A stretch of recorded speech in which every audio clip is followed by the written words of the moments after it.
Hello guys, welcome to our channel Rebirth of Poor Soul Part 15. Chapter 71 बारिश। हनी और उन लड़कों के बीच अब भी बहस चल रही थी।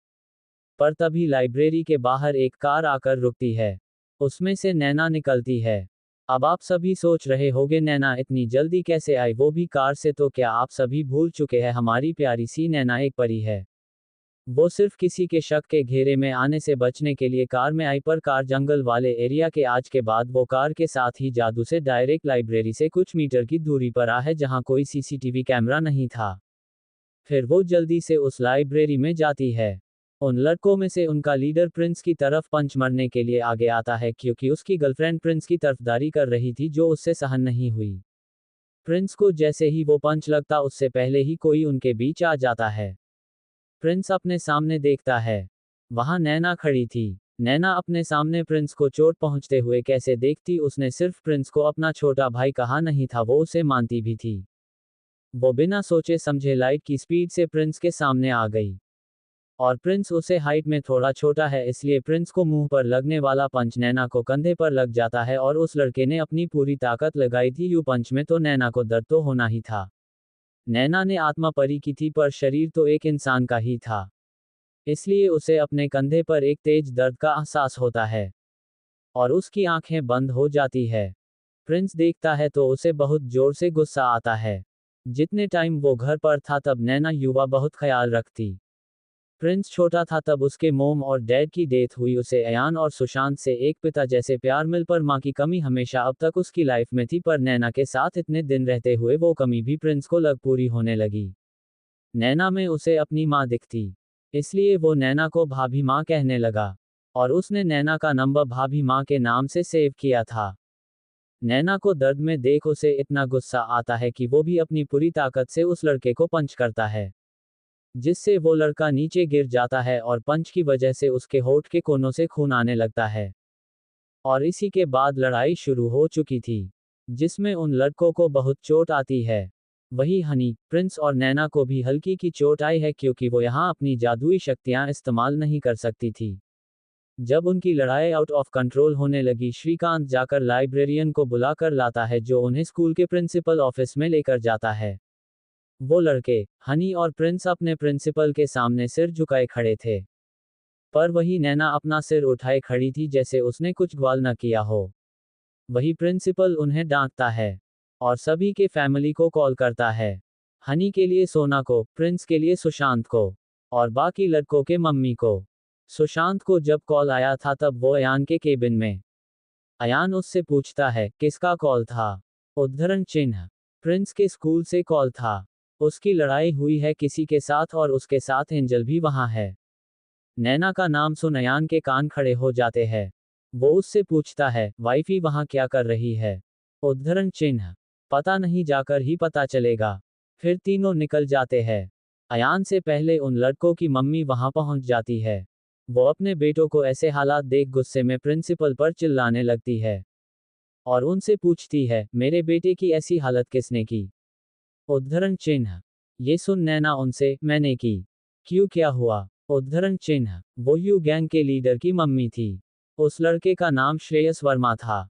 मिसेज वर्मा नैना के सामने आकर, तेरी हिम्मत कैसे हुई मेरे बेटे को मरने की। तू मेरे पति को जानती नहीं है। बहुत ऊपर तक पहुंच है। उद्धरण चिन्ह, क्यों, वो सीढ़ियां बनाते हैं को उनकी पहुंच ऊपर तो है। नैना की बात इन प्रिंसिपल, हनी और प्रिंस को हंसी आ जाती है। वही बाकी सभी उसे घूरते हैं। तुझे तो सबक सिखाना होगा। मेरे बेटे को मारा फिर जबान लड़ा रही है। और वो उसे थप्पड़ मारने के लिए हाथ उठा देती है। तभी उस ऑफिस के दरवाजे एक ठंडी आवाज आती है, यहाँ क्या हो रहा है। उद्धरण चिन्ह, वो आवाज इतनी कोल्ड ही थी उस केबिन का टेम्परेचर गिरता हुआ महसूस हो रहा था। मिसेज वर्मा का जाती हवा में ही रुक जाता है और सभी ऑफिस के दरवाजे की तरफ देखते हैं। वहां अयान खड़ा मिसेज वर्मा के उठे हुए हाथ को ऐसे घूर रहा था जैसे उस हाथ को अभी उखड़ फेंक देगा। मिसेज वर्मा भी अयान की नजरों को अपने हाथ पर देख कुछ समझ जाती है और जल्दी से अपना हाथ नीचे करती है। अयान जल्दी से नैना के पास आता है। नैना उसे गले लगा लेता है। जैसे नैना के राइट कंधे पर दबाव पड़ता है, नैना के मुंह से दर्द भरी आह निकल जाती हैं। जिसे देख अयान परेशान हो जाता है। नैना उसे अपनी चोट के बारे में नहीं बताना चाहती थी क्योंकि उसे पता था वो ये सुन गुस्सा हो जाएगा, पर प्रिंस कहाँ शांत रहता। वो अयान से, भाई वो ये श्रेयस मुझे 5 करने वाला था पर भाभी बीच में आ गई और उन्हें कंधे पर पंच लग गया। उद्धरण चिन्ह। नैना ये सुन अपनी आंखें बंद कर लेती है क्योंकि अब उसे अयान से लेक्चर सुनने मिल सकता था। पर अयान उसकी जगह उसे अच्छे से कवर कर उसके कंधे को चेक करता है। उसे टॉप को कंधे से थोड़ा दूर कर पंच लगने वाला हिस्सा काला पड़ चुका था, जिससे देख अयान की आंखें गुस्से में लाल हो जाती है। जिसे देख नैना उसे शांत करवाते हुए, रिलैक्स आयु, नानू को दर्द नहीं ही रहा है, आप प्लीज गुस्सा मत हो। उद्धरण चिन्ह। पर अयान उसे एक जगह बिठाकर मिसेज वर्मा के सामने आकर उन्हें गुस्से में घूरते हुए, हिम्मत कैसे हुई आपकी मेरी वाइफ पे हाथ उठने की। उद्धरण चिन्ह। तुम्हें पता नहीं है, मेरे पति को पता चला न तो तुम्हारे भाई को इस स्कूल से चटकियों में निकल देंगे। मिसेज वर्मा फुल एटीट्यूड में बोली। और रियली, क्या सच में तुम्हारे पति में इतना दम है कि वो मेरे भाई को इस स्कूल से निकाल सके? वैसे उसे तो मैं खुद ही ले जा रहा हूँ। वो यहाँ खुद की जिद से आया था। लेकिन अब आप ये सोचिए कि आपका और आपके बच्चे का क्या होगा। लास्ट लाइन वो एक स्मारक के साथ कहता है। फिर वो वहां से निकलने लगता है। पर तभी प्रिंस उसका हाथ पकड़ उसे, भाई हनी।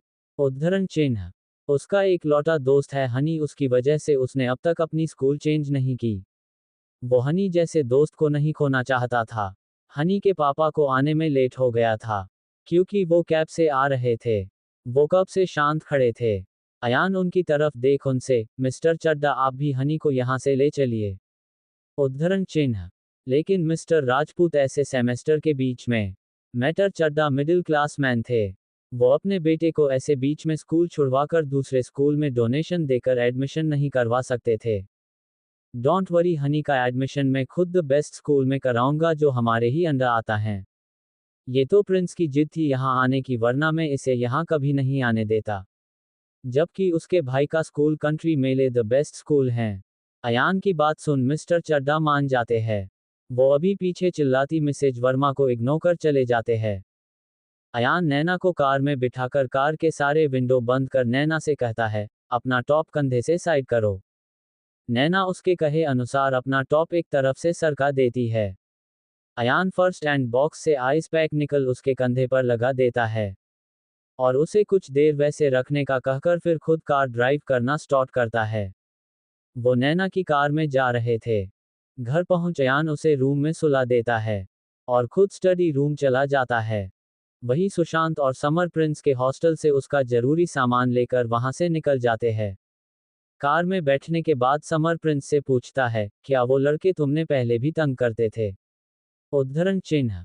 प्रिंस हाँ में सिर हिलाता है। प्रिंस हमेशा से बहुत शांत रहता जिसका फायदा सभी अच्छे से उठाते और प्रिंस से अपना काम करवाते जिसके लिए हनी उसे बहुत डांटता भी।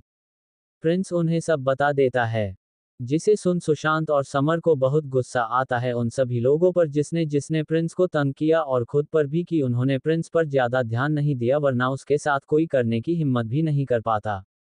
वो सभी घर पहुंच जाते हैं। शाम में नैना बालकनी में खड़ी थी। आज आसमान में बहुत बादल थे जिससे मौसम बहुत ठंडा था और ऐसा लग रहा था कभी भी बारिश हो सकती है। नैना को बालकनी में खड़ी खड़ी ठंडी लगने लगती है। वो खुद को बाहों में खुद को घेर अपने आर्म्स रब करती है खुद को गर्म रखने के लिए, पर तभी पीछे से अयान आता है। उसके हाथ में एक शॉल था जिसमें वो खुद को और नैना को ढक लेता है। अचानक से ठंडी में गर्म महसूस कर नैना अपना सिर अयान के कंधे पर रख आंकड़े बंद कर लेती है। दोनों कुछ देर ऐसे ही शांति से खड़े रहते हैं। फिर अयान उससे, वाइफी अंदर चलते हैं वरना तुम्हें ठंड लग जाएगी। उद्धरण चिन्ह। नैना अब उसकी बात मान अंदर चली जाती है। कुछ देर बाद सभी डिनर करने बैठ जाते हैं। अयान सुशांत से, कल जाकर दोनों का एडमिशन करवा देना। उद्धरण चिन्ह। सुशांत कहता है, ओके भाई। उद्धरण चिन्ह। फिर अयान प्रिंस से, प्रिंस इस बार कोई भी तुम्हें परेशान करे उसे पलटकर जवाब देना। डरने की जरूरत नहीं है तुम्हें, हम अभी तुम्हारे साथ है अगर कुछ बड़ा हुआ तो। उद्धरण चिन्ह। नैना भी उससे, प्रिंस कल जाने से पहले मुझसे कुछ टिप्स ले लेना कैसे बुली करने वाले स्टूडेंट्स को मजा चखाते हैं। उद्धरण चिन्ह। प्रिंस हाँ में सिर हिलाता है। यही अयान नैना से, और वाइफी तुम्हें कार दी है तो इसके ये मतलब नहीं तुम बिना कुछ बताए कहीं भी जाकर लड़ना शुरू कर दी। उद्धरण चिन्ह। नैना इस पर अपना सिर झूला लेती है और बारी बारी दादाजी, समर और सुशांत तीनों की भी डांट सुनती है। और उसमें डिनर हो जाता है। दोनों डिनर कर रूम में आते हैं। बाहर बारिश हो रही थी। नैना का भीगने का मन होता है और अयान नैना की आंखों में ये साफ देख सकता था। वो नैना से बारिश में भीगने की सोचना भी मत। उद्धरण चिन्ह। नैन अपने मन में, सॉरी आयु और नानू तुम्हारी ये बात नहीं सुन सकती। उद्धरण चिन्ह। क्या करेगी नैना बारिश में भीगने के लिए? चैप्टर 72 नैना और अयान के बीच आए बड़ी नजदीकी। वो अयान से, आयु नानू को वाटर दो ना, नानू को गले में जलन जैसे फील हो रहा है। उद्धरण चिन्ह। अयान जैसे ही उसके लिए पानी लाता है, नैना पानी पीते हुए खांसने की एक्टिंग करते हुए पानी अयान और गिरा देती है, जिससे अयान का टी शर्ट भीग जाता है। ये देख नैना पर चेहरे पर एक स्माइल आ जाती है, पर जकड़ी से उसे छुपाकर, सॉरी आयु आप जल्दी से जाकर कपड़े चेंज कर लो वरना बीमार हो जाओगे। उद्धरण चिन्ह। अयान पहले उसका ग्लास साइड में रख उससे स्ट्रिक्टली, मैं यहां से जा रहा हूं पर तुम जगह से हिली तो मुझसे बुरा कोई नहीं होगा। उद्धरण चिन्ह। नैना एक अच्छी बच्ची की तरह हाँ में सिर हिलाती है। क्या देखा है अयान ने? और अयान के वहां से जाते ही नैना बालकनी की तरफ जाते हुए, सॉरी पर नानू को बारिश में भीगना है इसलिए नानू आपकी बात नहीं मान सकती। उद्धरण चिन्ह। और नैना बारिश में भीगते हुए नाचने लगती है। वही अयान अपनी टी शर्ट बदल जैसे ही बाहर आता है, वो देखता है नैना अपनी जगह से गायब थी। वो अपनी नजरें यहाँ वहाँ घुमाता है। तभी उसे बालकनी का दरवाजा खुला दिखाई देता है। वो उस तरफ चला जाता है और अपने सामने का नज़ारा देख उसकी आंखें बड़ी हो जाती है और उसकी सांसें भारी हो जाती है। सामने नैना बारिश में भीग रही थी, उसने अपने बाल खोल दिए थे जो अब उसके बॉडी से चिपक चुके थे। उसने एक वाइट शर्ट पहनी हुई थी, वो भीगकर ट्रांसपेरेंट हो चुकी थी। उसने से नैना की रेड अपर इनरवियर साफ दिख रही थी। ये नज़ारा देख अयान के कदम खुद ब खुद नैना की तरफ बढ़ जाते हैं। वो नैना के पास पहुंच उसे कमर से पकड़ अपने करीब खींचता है। नैना उससे चिपक जाती है। ठंड की वजह से नैना की बॉडी ठंडी थी पर अयान की करीबी की वजह से उसे गर्मी फील होती है। वो अयान की आंखों में देखता है। अयान भी भीग चुका था अभी। बारिश की बूंदें नैना के होठों पर गिर मोतियों जैसे दिख रही थी, जो अयान को किस करने के लिए अपनी तरफ अट्रैक्ट कर रही थी। वो उसके होठों पर अपने होठ रख देता है और उन्हें चूसने लगता है। नैना भी अपनी बाहें अयान के गले में डाल देती है। कुछ देर उसे किस करने के बाद अयान ठंड की वजह से नैना की बॉडी में कपकपी महसूस करता है और वो एक झटके में नैना को अपनी गोद में उठा लेता है और रूम में लेकर जाता है। वो अपने पैर से बालकनी का दरवाजा बंद करता है। फिर नैना को नीचे उतर रूम का हीटर ऑन करता है और सबसे पहले नैना के बाल सूखने के बारे में सोचता है वरना उसे बुखार आ सकता है। वो हेयर ड्रायर उठाकर उसके बाल सूखने लगता है। नैना अपनी आंखों में दुनिया जहान के प्यार को लेकर उसे देख रही थी। जब उसके बाल सूख जाते हैं, वो अयान की कॉलर पकड़ अपने चेहरे से करीब करती है और उसके होठों पर अपने होठ रख देती है। अयान उसे किस करवाते हुए बेड पर लिटा लेता है और उसका शर्ट निकल रूम के किसी कोने में फेंक देता है। जब वो महसूस करता है नैना को सांस लेने में तकलीफ हो रही है, वो उसके होठों को छोड़ता है और नैना के गले और कॉलर बोन पर किस करने लगता है। नैना की सांसें बहुत भारी चल रही थी। अयान किस करते हुए नीचे जाने लगता है, कॉलर बोन से क्लीवेज और फिर नैना के पेट और फिर उसके फेवरेट नैना के बेली बटन पर किस करने लगता है। और हर बार की तरह इस बार भी नैना अभी अयान को पलट खुद उसके ऊपर आकर उसका टी शर्ट निकाल उसके चेस्ट और एब्स पर किस करने लगती है। मैं इसके आगे कुछ लिखूं उससे पहले ही अयान मुझे घूरते हुए बोला, राइटर साहिबा अब आपका काम खत्म, आप जा सकती है। उद्धरण चिन्ह। नहीं मेरी मर्जी, आपकी ऑथर फुल एटीट्यूड में। नैना अपना छोटा सा सिर अयान के वेल बिल्ड बॉडी के नीचे था, उसका साइड में निकल मुझे यानी ऑथर को घूर, राइटर साहिबा अब आप जाएगी कि मैजिक कर आप डॉन की बना दो। कालू के साथ आपकी जोड़ी बहुत अच्छी लगेगी। उद्धरण चिन्ह। नैना तुम ज्यादा नहीं बोल रही हो, रुको बहुत मजे ले लिए तुमने, अभी तुम्हारे टक्कर की लड़की को भेजती हूँ।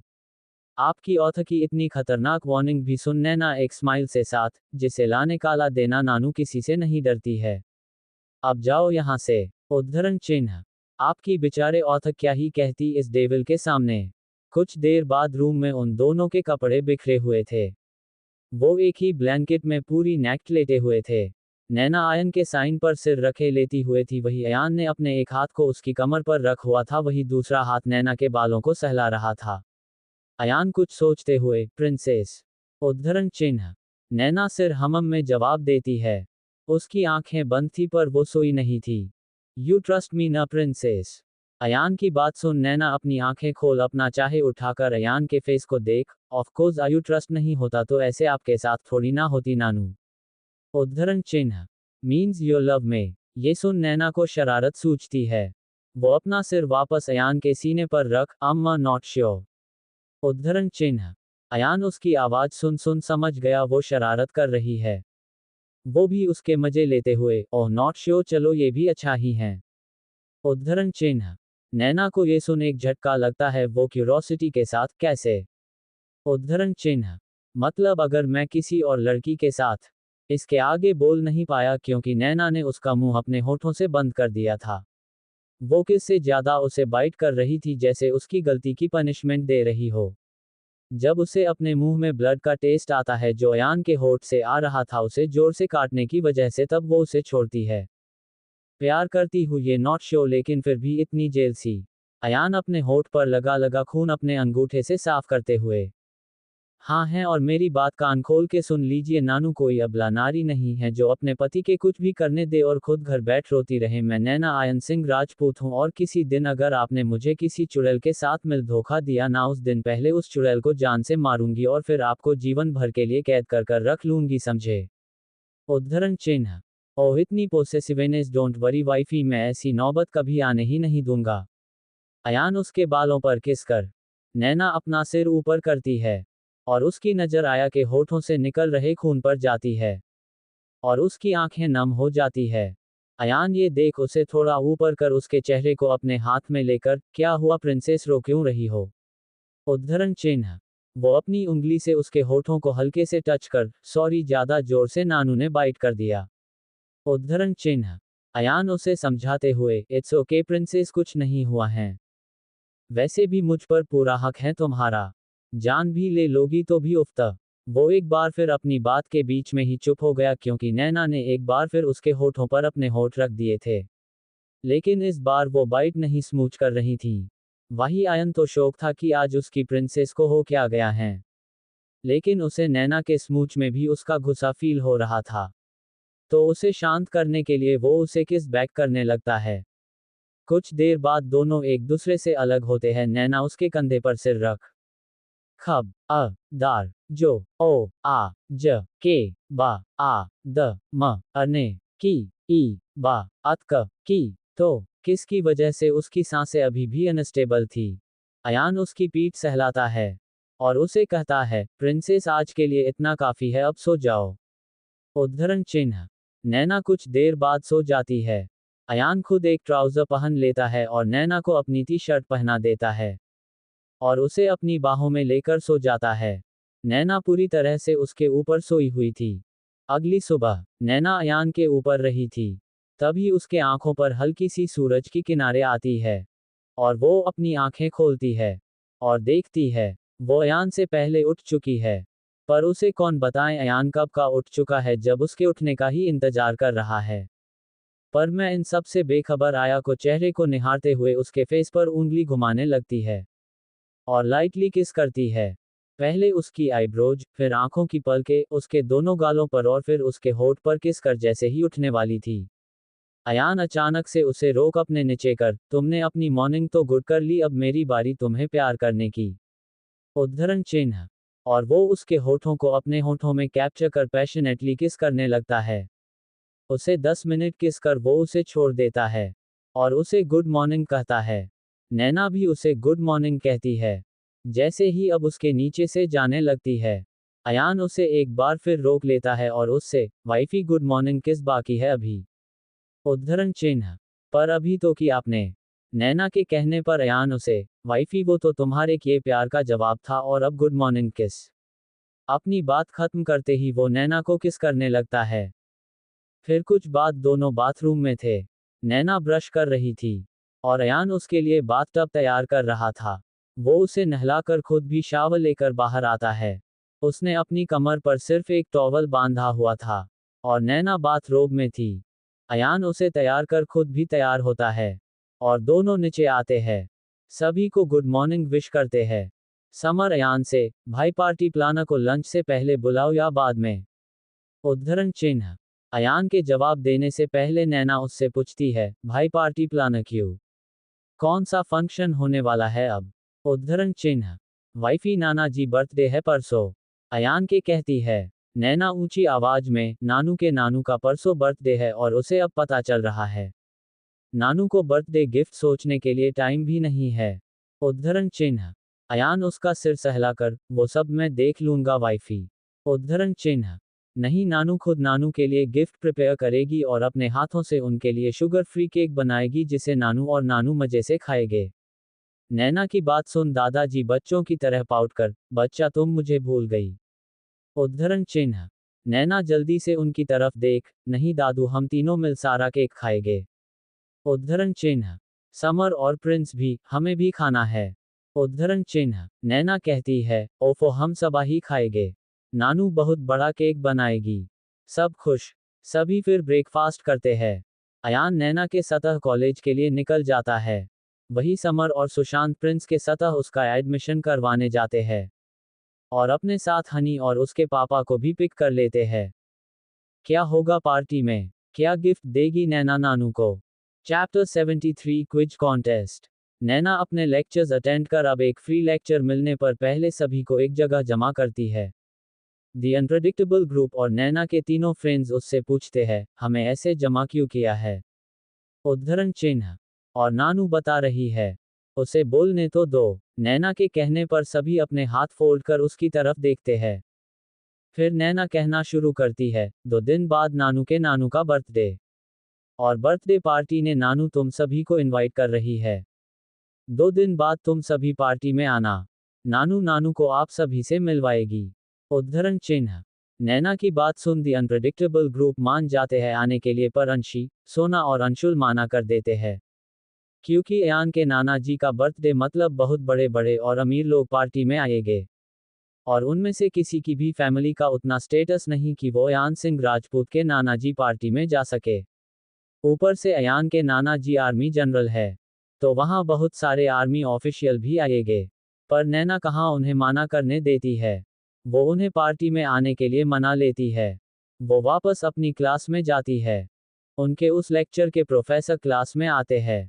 उनके हाथ में कुछ एनवेल थे। ये देख सारे स्टूडेंट एक दूसरे की शक्ल देखने लगते हैं। प्रोफेसर क्लास मॉनिटर जो अंशी है उन्हें अपने पास बुलाती है और उसे वो एनवेल थमाकर सब में रोल नंबर वाइज देने कहती है। अंशी वैसा ही करती है। सबको एनवेल मिलने के बाद अंशी अपनी जगह पर आकर बैठ जाती है। प्रोफेसर उन्हें वो एनवेल खोलने कहते हैं। सभी एक साथ अपना एनवेल खोलते हैं और देखते हैं उसमें उनका एग्जाम रिजल्ट था। सभी अपना अपना रिजल्ट देखते हैं। अंशी, सोना और नैना अपना अपना रिजल्ट देखने के बाद वो एक दूसरे के रिजल्ट में झांकने लगते हैं। नैना का रिजल्ट देख दोनों के मुंह से एक्साइटमेंट में चीख निकल जाती है।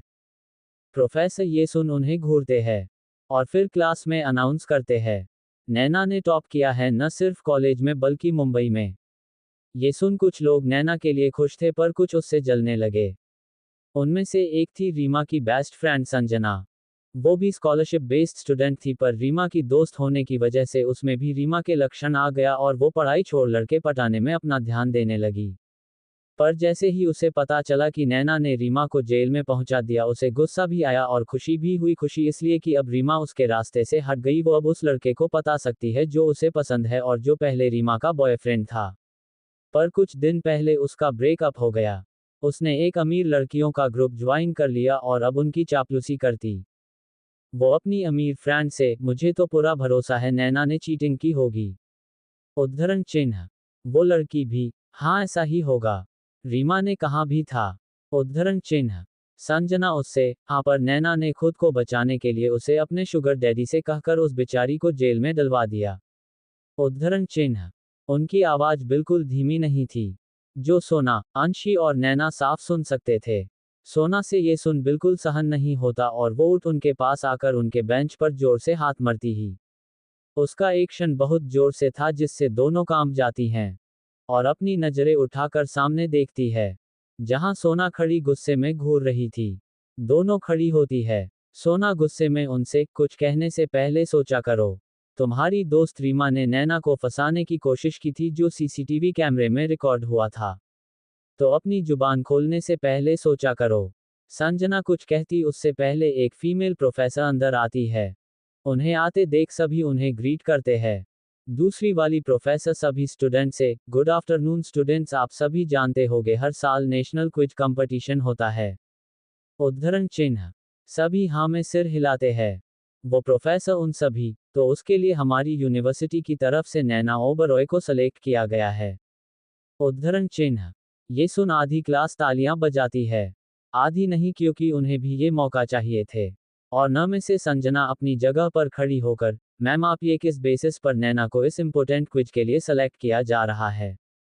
बाकी क्लास के स्टूडेंट ने भी टॉप किया है और बाकी स्टूडेंट ने भी कॉलेज एंट्रेंस एग्जाम में अच्छा किया, उन्हें भी चांस मिलना चाहिए। उद्धरण चिन्ह। फीमेल प्रोफेसर उससे, हाँ सही है, पर करंट बेसिस पर डिसाइड किया है और सभी की चॉइस भी नैना ही है। उद्धरण चिन्ह। पर मैम, संजना ऐसे ही बहस करती है, जिससे प्रोफेसर अब उसी इरिटेट होकर उसे प्रिंसिपल सर के पास लेकर जाती हैं। प्रिंसिपल सर ये सुन अपने मन में, ये सवाल बाकी स्टूडेंट भी उठा सकते हैं, मुझे कुछ तो करना होगा। उद्धरण चिन्ह। तभी उसके मन में एक ख्याल आता है और वो उनसे, तुम सही कह रही हो संजना, मैं इसके लिए एक क्विक कॉन्टेस्ट अपने यूनिवर्सिटी में ही रखवा दूंगा। उद्धरण चिन्ह। ये सुन संजना के चेहरे पर एक स्माइल आ जाती है। उसे वन आप पर पूरा भरोसा है। वो अगर ये कॉन्टेस्ट जीत गई तो फेमस हो जाएगी और लड़के उसके पीछे भागने लगेंगे। वही क्लासरूम में नैना इस कंपटीशन से अपना नाम हटाने का सोचती है, क्योंकि वो ऑलरेडी बहुत बिजी थी। पहले नैना जी का बर्थडे और वो पिछले एक हफ्ते से ऑफिस भी नहीं पाई थी, सिर्फ कॉल पर सारा काम संभाल रही थी। वो अंशी और सोना से भी ये कहती है। जो क्लास में आती संजना सुन लेती है। वही प्रोफेसर वापस क्लास में आकर उन्हें यूनिवर्सिटी क्विज कॉन्टेस्ट के बारे बताती है और कहती है इसमें कोई भी पार्टिसिपेट कर सकता है। क्या नैना नहीं लेगी क्विज में पार्टिसिपेट? और क्या होगा पार्टी में? Chapter 74 party planning. प्रोफेसर के जाने के बाद उन्हें पता चलता है अब लेक्चर ऑफ है और जो क्विज में पार्टिसिपेट करना चाहता है वो जाकर स्टाफ रूम में प्रोफेसर के पास अपना नाम लिखवा ले। अंशी और सोना जंतर थे, नैना आराम से ये कंपटीशन जीत सकती है। वो उसे जाने कहते हैं, पर नैना माना करती है। तभी संजना उनके पास आकर एक टेडी स्माइल के साथ नैना का मजाक उड़ाते हुए, क्या हुआ, डर लग रहा है कि अगर क्विज में हार गई तो सबको पता चल जाएगी कि तुमने एग्जाम में चीटिंग की है? उद्धरण चिन्ह। उसकी बात से नैना को फर्क नहीं पड़ता, पर अंशी और सोना से सहन नहीं होता। सोना संजना से, ज्यादा उड़ने की जरूरत नहीं है, नैना क्विज में पार्टिसिपेट भी करेगी और फर्स्ट भी आएगी, देख लेना। उद्धरण चिन्ह। संजना उसका मजाक उड़ाते हुए, जिसे पार्ट लेना है वो खुद डरी हुई है हारने से और तुम यूं की वकालत कर रही हो। उद्धरण चिन्ह। नैना अपने बारे में कुछ भी सुन सकती पर अपनी फ्रेंड और करीबी के बारे में कुछ भी नहीं। वो अपने डेस्क से खड़ी होकर, मुझे किसी चीज का डर नहीं है, मैं इस क्विज में पार्टिसिपेट भी करूंगी और फर्स्ट भी आऊंगी, देख लेना, और अब अपनी कौवे जैसी काव काव बंद करो। ये सुन संजना को बहुत बेइज्जती फील होती है। वो नैना से कुछ कहती उसे पहले ही नैना उसे साइड में कर वहां से चली जाती है। संजना कुछ नहीं कह पाती। अंशी, सोना और नैना जाकर नैना का नाम रजिस्टर करवाते हैं और फिर यूनिवर्सिटी के गार्डन में आ जाते हैं। वहां बैठे के बाद नैना उनसे नेशनल क्विज कंपटीशन के बारे में पूछती है, उसे इसके बारे में बिल्कुल भी पता नहीं था। अंशी उसे सब बताती है। अंशी ये बता रही है, तब तक मैं आपको बताती हूँ। NQC नेशनल क्विज कंपटीशन ये हर साल होता है। इसमें हर कॉलेज अपने कॉलेज का एक स्टूडेंट सेलेक्ट कर भेजता है, जिसके बाद फर्स्ट राउंड होता है। फर्स्ट राउंड हर स्टेट में होता है, जैसे महाराष्ट्र, मध्य प्रदेश, उत्तर प्रदेश, राजस्थान, गुजरात और बाकी स्टेट। सभी स्टेट्स में होने पर जो कंपीटिटर सेलेक्ट होता है उसके साथ होता है सेकेंड राउंड जो 29 स्टूडेंट में होता है। ये 29 स्टूडेंट सभी स्टेट्स के होते हैं, जिसके बाद सेकेंड राउंड में भी सिर्फ 10 स्टूडेंट सेलेक्ट होते हैं। वो 10 खेलते हैं थर्ड राउंड और उनमें से टॉप 2 के बीच होता है फिनाले रैपिड फायर राउंड। इसके पहले के जितने भी होते हैं वो कंप्यूटर पे होते हैं। सभी कंटेस्टेंट के कंप्यूटर पे क्वेश्चन होते हैं, उन्हें टिक करना होता है। करेक्ट आंसर और लिखने वालों में लिखना होता है। टाइम ओवर होने पर ऑटोमेटिक सबमिशन होता है और अगले 30 मिनट में कंप्यूटर सभी के आंसर्स चेक करके बता देता है कि कौन टॉप 10 और टॉप 2 में है। अगर किसी का टाई होता है तो टाइम देखा जाता है किसने पहले किया। और एक बात, पिछले 5 सालों से उनकी यूनिवर्सिटी ये क्विज कंपटीशन जीतता आ रहा है। एनसीक्यू की प्राइस मनी 50 लाख रुपीस और साथ में टॉप कंपनीज में इंटर्नशिप और जॉब पाने का मौका है। और अभी तो टॉप पे असर इंडस्ट्रीज हैं। जीआईएन ही इसका सबसे बड़ा स्पॉन्सर है पिछले 4 सालों से। इसके पहले भी वही था, सिर्फ 1 साल उन्होंने फंडिंग नहीं की थी, क्योंकि उसे साल खुद असर ने पार्टिसिपेट किया था। और इससे पूरी तरह पारदर्शी रखने के लिए उसने फंडिंग नहीं दी, क्योंकि बाद में लोग यही कहते कि उसे क्वेश्चन पता था। नैना सारी बात जान, आयु इसमें जीता है तो नानू को भी जीतना होगा, वरना लोग क्या कहेगी कि नानू आयु के लायक भी नहीं है। उद्धरण चिन्ह। ऐसे ही कुछ देर और बातें करने के बाद नैना अयान के साथ घर के लिए निकल जाती है। कार में नैना उसे सब बताती है। तब आयन उससे कहता हूँ 1 साल वो भी उसमें पार्टिसिपेट कर चुका है और वो बाकी साल उसमें जज भी हैं, जिससे सुन नैना बहुत खुश हो जाती है। पर अयान के मन में कुछ और ही चल, वो इस साल जज की पोजीशन से पीछे हटने का सोचता है, क्योंकि उसे पूरा यकीन था कि नैना जरूर जीतेगी। और अगर उनकी शादी कभी पब्लिक करते तब सब यही कहते कि अयान ने जानबूझकर उसे जिताया। इसलिए वो इस बार जज की पोजीशन से हटने का ठान लेता है। घर पहुंच नैना सबसे पहले लंच करती है और तभी वहां एक सर्वेंट कुछ लोगों के साथ अंदर आता है और नैना से कहता है ये नाना जी की बर्थडे पार्टी की डेकोरेशन फाइनल करने आए हैं। नैना और अयान एक साथ सोफा पर बैठ जाते हैं। वो पूरी टीम वहां एक प्रोजेक्टर और वाइड स्क्रीन इंस्टॉल पर उन्हें अपनी बेस्ट डेकोरेशन दिखाने लगते हैं। पर नैना एक एक देख सबको रिजेक्ट कर रही थी। अब वो पार्टी प्लानर भी परेशान हो गए, उन्होंने अपनी बेस्ट डेकोरेशन दिखाई थी।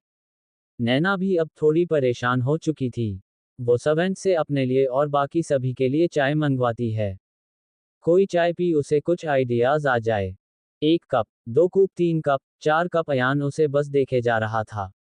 जैसे ही वो अपनी चौथी कप चाय पीकर जैसे ही कप नीचे रखती है, अयान उसे, वाइफी ये क्या, कितनी चाय पियोगी?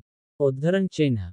ये सुन नैना पाउट कर, क्या आयु आइडिया ना बस आ ही गया था, दूर बेल बजाने ही वाला था कि अपने टोक दिया, अब एक और चाय पीना पड़ेगी ना।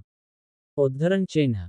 वो एक सर्वेंट को बुलाकर उसे, इस बार चाय में अदरक के साथ साथ तुलसी भी डाल देना, एकदम तड़क चाय बनाना जिससे आइडिया पूरा आ जाए। उद्धरण चिन्ह। सर्वेंट हाँ में सिर हिलाकर वहां से चला जाता है।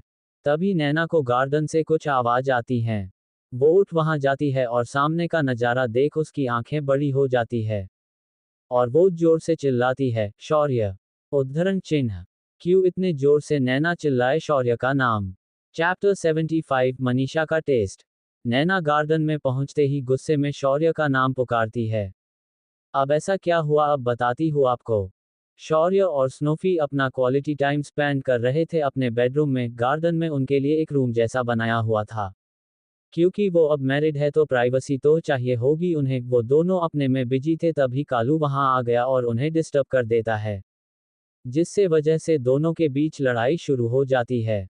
शौर्य बीच में उसे कालू बोल देता है, लेकिन शैडो ने ये हक सिर्फ नैना को दिया था और नैना ने भी किसी को ये हक नहीं दिया कि वो उसे कालू बोले। और शौर्य का बैड लक, नैना तभी वहां पहुंच जाती है और शौर्य को डांट भी लगाने लगती है। शौर्य नानू को नहीं पसंद कि कालू को उसके अलावा कोई और कालू कहे। अभी के अभी कालू को सॉरी कहो। उद्धरण चिन्ह।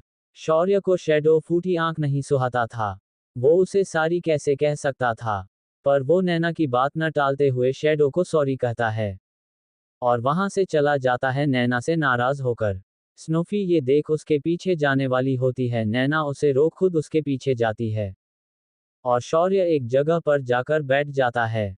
नैना उसके पास जाकर बैठ जाती है और उससे कहती है, शौर्य क्या ऐसे मुंह फुलाकर बैठे हो? उद्धरण चिन्ह। तुम मुझसे ज्यादा अब उस शैडो को पसंद करती हो। उसके लिए मुझे डांटती हो और मुझ पर चिल्लाया भी। शौर्य बिना उसकी तरफ देखे। अरे शौर्य तुम ऐसा कैसे सोच सकते हो? नानू तुम्हें स्नोफी और कालू को इक्वली पसंद करती हूँ। नैना ऐसे ही कुछ मीठी मीठी बातें कर शौर्य को माना लेती है। फिर नैना वापस आकर चाय पीती है और तभी उसके माइंड में एक आइडिया आता है। वो उन सभी से कहती है, देखो ये नानू की बर्थडे पार्टी है।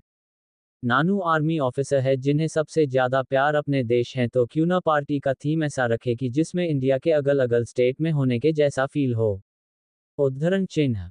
वो कैसे मैम? एक इवेंट मैनेजमेंट कंपनी का एम्प्लॉय उससे पूछता है। तो नैना अपनी जगह से खड़ी होकर घर के एक एक कोने में जाकर उन्हें समझती है। वो हर एक कोना में हर एक स्टेट जैसा अरेंजमेंट करने कहती है। वहां जाते ही लोगों को फील हो कि वो उस स्टेट में आ गए हैं। वो एक एक कोना में जाकर उन्हें बताती है कहाँ कौन सा स्टेट होना चाहिए। फिर वो वहां से चले जाते हैं। नैना ने रोबिन को भी बुला लिया था। नैना रोबिन से, मुझे ना हर स्टेट का सिग्नेचर ट्रेडिशनल आउटफिट दिखाओ, मैं ना सबके लिए एक एक आउटफिट चूज करती हूँ। तुम्हें उनके साइज हिसाब से परसों तक तैयार करना है, कर सकोगे? उद्धरण चिन्ह। आपको अब भी मेरी कैपेबिलिटी शक है? रोबिन ये सवाल पूछने के बाद बड़ी उम्मीद से नैना को देखता है। वो चाहते था नैना ना कह दे, पर नैना हाँ में सिर हिला देती है, जिससे रॉबिन का दिल टूट जाता है। वो चुपचाप आउटफिट सेलेक्ट करने का वेट करता है। आउटफिट सेलेक्ट होते ही रॉबिन अपनी जगह से उठ, आप देखना कल शाम तक सारे आउटफिट तैयार करवाकर भिजवा दूंगा, तब आपको मेरी कैपेबिलिटी पता चलेगी। उद्धरण चिन्ह। ये कहकर वो उठ वहां से चला जाता है। अगले दिन नैना कॉलेज आती है। वो अपने ग्रुप के पास आती है। पिछले कुछ दिन से उसके माइंड में मयंक और मनीषा को लेकर कुछ खिचड़ी पक रही थी। वो सभी को अपने फ्रेंड और दी अनप्रेडिक्टेबल ग्रुप, मयंक को छोड़ वो आज कॉलेज नहीं आया था, सबको मनीषा के बारे में बताती है। रिया उससे, पर डॉल अगर वो भी मयंक के पैसे के पीछे होगी तो? उद्धरण चिन्ह। रिया दी मैंने इसके लिए कुछ सोचा है, नैना कहती है। और फिर वो सभी कुछ खुसुर फुसुर करते हैं जो आप सभी को कुछ देर में पता चलेगा। नैना फिर उनसे, अब प्लान स्टार्ट करते हैं। उद्धरण चिन्ह। नैना फिर एक रैंडम लड़की को रोक उसके कान में कुछ कहती है, जिसे वो लड़की मान आती है, क्योंकि नैना उसकी आइडियल बन चुकी थी। नैना का एटीट्यूड, उसका स्टाइल और उसका एग्जाम में टॉप करना, वो लड़की उससे पूरी तरह से इम्प्रेस थी, इसलिए उसकी बात सुन वो मनीषा के पास जाती है। वो लड़की मनीषा के साइड में खड़ी होकर कॉल पर मयंक की बुराई करने लगती है। वो रूड है, बदतमीज है, किसी से सीधे मुंह बात तक नहीं करता। मनीषा ये सुनती है, उससे सहन नहीं होता। वो उस लड़की से, क्या बकवास कर रही हो? तो मयंक जी बिल्कुल ऐसा नहीं है, समझी? उद्धरण चिन्ह। वो लड़की मनीषा से, तुम उसे इतना डिफेंड कर रही हो, लेकिन मुझे तो नहीं लगता तुम उसे जानती भी हो, आज तक तो तुम्हें उसके साथ देखा भी नहीं मैंने। उद्धरण चिन्ह। मनीषा मयंक के बारे में बकवास सुन गुस्से में थी। वो उसी गुस्से में बोलती, हाँ नहीं देखा होगा मुझे उनके साथ तुमने कभी, लेकिन इसका मतलब ये नहीं कि मैं उन्हें नहीं जानती, उन्हें उनसे ज्यादा जानती हूँ। और क्यों ये तुम कभी नहीं समझोगी? तुम जैसी लड़कियां सिर्फ उनके पैसों के पीछे होती हो और जब वो नहीं मिलता तो उनकी बुराई करती हो। उद्धरण चिन्ह। मनीषा गुस्से में उससे क्या क्या कह जाती है, उसे खुद समझ भी आती है। पर वो लड़की इतना सुनने के बाद भी अपने चेहरे पर एक स्माइल के साथ, ओ तो तुम कहाँ कोई और हो, तुम भी तो उसके पैसों के ही पीछे हो और इसलिए उससे इतना डिफेंड कर रही हो। उद्धरण चिन्ह। ओ रियली उनके पैसों के पीछे? ये कहते हुए मनीषा को बहुत तेज हंसी आ जाती है और हंसते हुए आगे कहती है, उनके पूरे परिवार के पास जितनी प्रॉपर्टी हैं न उससे 4 गुना ज्यादा सिर्फ मेरी अकेले के नाम पे हैं। ओमकार सेठ के बारे में तो सुना ही होगा, the most famous chef of the time और chairman of Om jewellery brand. उनकी इकलौती पोती हूं मैं।